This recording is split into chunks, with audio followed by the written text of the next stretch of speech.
Karamo is an Emmy-winning television host who we loved watching for 10 seasons on the hit Netflix show Queer Eye. He was recently on the cover of People magazine, where he opened up about the challenges he faced behind the scenes, the lessons he's learned, and what his next chapter looks like. And he's here to talk with us about it. Thank you for coming in today. Thank you for having me. I missed you guys. I know. I feel like first things first, you're such a proud father. I am. And so we just celebrated Father's Day. You have 2 sons. I do. And I know you have said this before, that these sons, you say, help save your life. Yeah. What does being a father mean to you? Well, for me, it's about really showing up in a way that you understand that there's something greater than yourself. I think it's similar to your moms. You understand all of a sudden it's not all about you. It's about every choice you make is so that they can have a better life, so they can see what's possible for them. And so, you know, when I found out about my son, because I didn't know he existed, and I got custody, all of a sudden I realized there was something more to this world than just me. I have to practice being better constantly and trying. And it's a journey, you know, like you have ebbs and flows, but he saved my life. He continues to save my life. Oh, that's I love beautiful. them. Okay, so you just said you missed us, and we missed you, and you were actually supposed to be here. Yes. In January with the... Check both of y'all DMs. I DM'd y'all that morning. Oh, you Told did? y'all. You did? So, I mean, we're both I know. You have no idea. The rest of the cast was here. Yes. You decided not to come, and you sent in a video instead. Yes. Have you, now that sort of we're here months later, do you regret that decision at all, or you feel, because this was a show y'all worked on for years and years, and I know it meant a lot to you and the rest of your crew. Yeah, one of the things that I've been teaching people right now is that 2 things can be true at once. Queer Eye was one of the most amazing shows, the impact it had culturally for 10 years, and what we were able to do. One of the things I'll say about my cast, no matter what we were going through, we always made sure that the hero was number 1, that the person we were helping, the crew worked so hard. But on the flip side, you can also have a bad experience, and you can also feel as if you're not being protected and things are not going well. And so, like, while I loved what we did, it didn't mean that I loved what was happening to me. And so, you know, I'm in a space right now where I'm just making sure I teach people you don't have to live in any way that's going to make you feel bad, make you feel like you're not worthy enough, that you're not enough, where you're treating emotionally bad, mentally bad.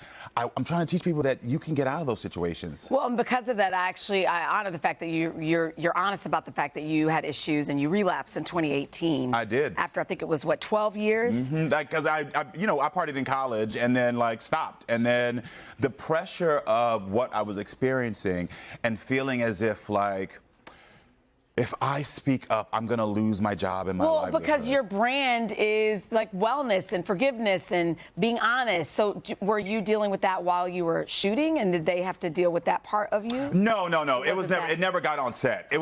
I'm a weekend coper is what I tell people. So it was. Do you think it could have seeped in any way, or no? You know, like, from the hero's experience, I don't think so. And I never had once anybody on staff, crew, anyone ever say, hey, your partying is getting in the way. I'd be honest about that if I had.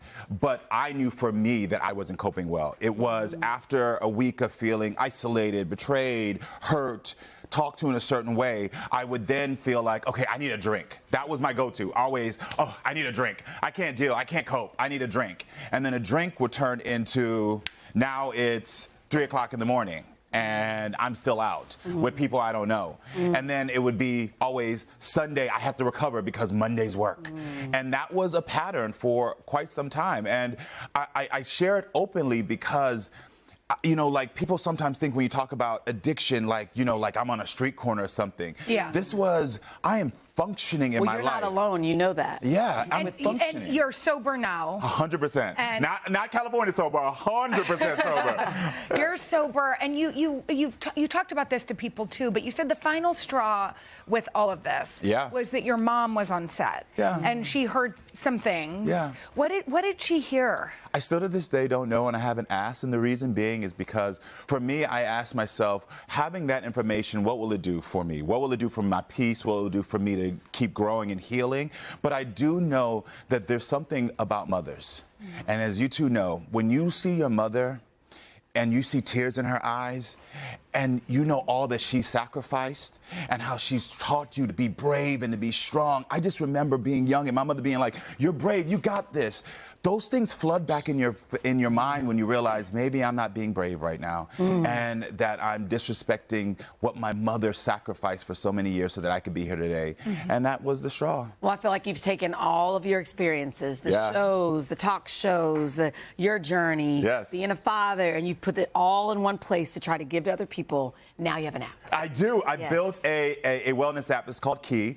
And the reason I built the app is because when I was going through my journey of trying to get better with my fitness, my nutrition, getting sober, finding meditation and sleep, I had to go to all these different places. And I was like, isn't there a place I can just go for one? And so I built the Key. And so I was like, let me build it for everyone. And that's why it's called Key? It's the Key because I want you to unlock your best self, because that's what I did for myself. And so I wanted it to be something that was accessible. Most apps go for like $30, $40. Mine's is $15, but you can try it for free.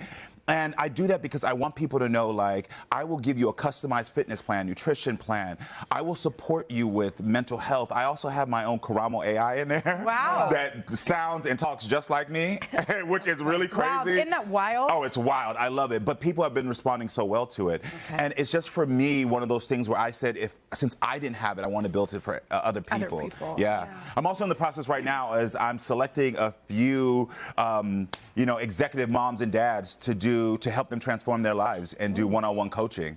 And so people can go to livekey, liveke.com and get the app or sign up for one-on-one coaching. Yeah, I know people are going to want that because your show, which was on for many years, has come to an end. It's part of a big restructuring. So they'll want more of you. Yeah. I miss my talk show. I know. But you know what? I tell you this really quickly. When my talk show ended, I did not feel like a failure. Because my experience at NBC was so good. I loved every minute of the people that I touched. And like the fact that y'all know the restructuring, like they got rid of everybody. So I was like, well, it ain't personal. It ain't personal. And you're giving now on a different platform. Yeah, giving now on a different platform, Karamo's Wellness app, again, it's called Key, and it's available for download now. Thank you so much. Thank you. I love you both. Thank you. Thank you.